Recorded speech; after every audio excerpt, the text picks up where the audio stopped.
Welcome to Chandwell. My name's Michael and I'm filling in the ground between the back of Ironbridge Works and High Street on my N-gauge model railway. I've started the stream and the ground beside the viaduct. So join me for rough ground using toilet paper in models.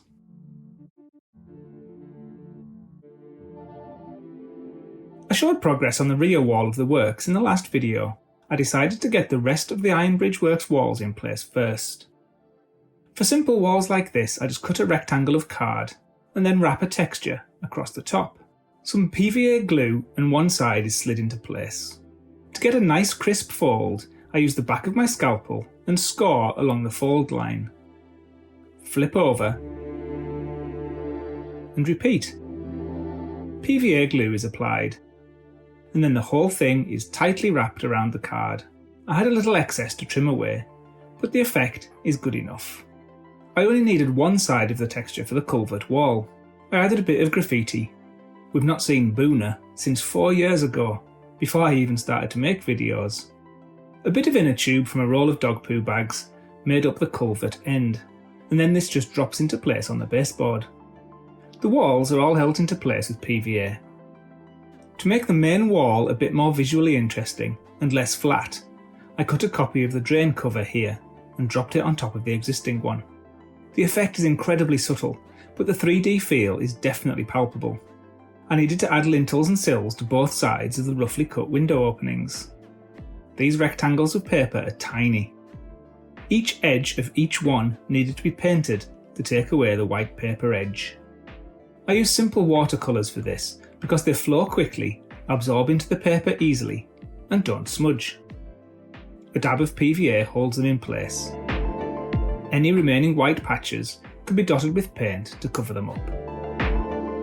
I cut 1mm thick strips of stone texture, and then carefully arranged these along the top of the oldest part of the wall. This was just to give a bit of a hint of texture to the otherwise flat wall. With the walls in place, it was time to make the stream bed. Thin PVA was drizzled all along the side of the stream. Next, I roughly rolled up strips of toilet paper and roughly dropped them into the glue. It looks a mess, but on to the next step, trust me. I used old paintbrush water on an old brush, and then just drenched the toilet paper with the water. The walls on either side had had 2 coats of varnish, so the water did not affect the printed surface.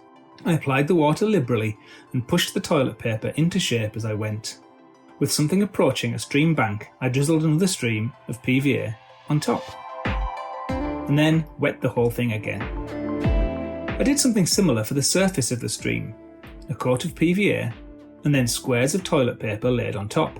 Water, applied by brush in a slight pulling motion, makes the toilet paper ripple a little bit like shallow water passing over stones. I had a lot of fun with this. I used some N-gauge ballast and drizzled the edge of the stream with little stones.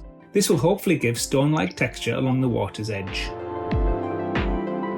I used a mix of white, black, brown and green paint to get a sludgy greeny brown colour. I then used a brush and painted the whole thing, banks and stream bed, with the grungy colour. I used lighter shades, always verging on mossy green, to dry brush highlights onto the stones, before then adding a drizzle of PVA and dropping woodland scenic scatters into the glue. A gentle hoover pulls away any excess. To make sure it all stays in place, I drizzled more PVA on top of the scatter, and then I mashed it in with liberal amounts of water on the paintbrush. This is looking good. More paint, stone, white and green. I wipe most of the paint off the brush, and then gently apply more highlights to the stream banks and the stream bed. Finally, it's time to make it look wet. I just use a basic gloss varnish for this. I drip it onto the stream's surface, and then use a brush to spread it all around in a nice even patch. Half an hour later, I was concerned that it was drying a bit cloudy, but the dog didn't seem to care. It didn't dry cloudy thankfully, and I added a few more coats of varnish. I want the ground near the shed to be rough, hard packed dirt, so I turned to my favourite building material, toilet paper. I roughly laid strips into a coat of PVA glue, and then used extremely wet watercolour paint to squash it down and colour it at the same time. It was looking a bit too unnatural, so I used my fingers to squash it down some more and smooth out the obvious creases. While it was still wet, I used the tip of my paintbrush to carve out puddles and potholes. I used many different colours and I just slopped them on. Blacks, greys, reds, purples, blues and whites.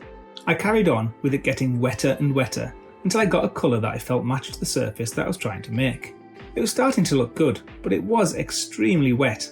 At this point, I thought maybe I'd made a bit too much of a mess, so I went to bed and hoped for the best. The next morning, I needn't to have worried. It had dried with just the effect I was looking for. Because watercolour can always be revived if it gets wet, I applied a couple of coats of matte varnish to seal it. And then I dropped some puddles of gloss varnish into the potholes. Not everyone was impressed. I repeated under the arch. It was a bit fiddly, but I got there. There's still quite some way to go here. I need to add all the junk and the pollution into the stream. I need to name the stream. I have all of your suggestions ready from a few weeks ago. And most importantly, I need to work out how best to model the rear of the Assembly Hall and Town Hall. How am I going to make this area here work? I've got lots of ideas. But one thing is for sure. This view along the stream, under the bridge and viaduct, across the precinct and to the old job centre is going to look wonderful. I've been discussing some of the challenges of this build in my weekly members videos. If you're interested in those, then do please consider joining my channel as a member. It's a great way to support my videos, and this silver button will get you where you need to go. If you're not interested, don't worry, you won't miss out on a huge amount, because there's always next time. So until then, thank you for watching, take care, and I'll see you then.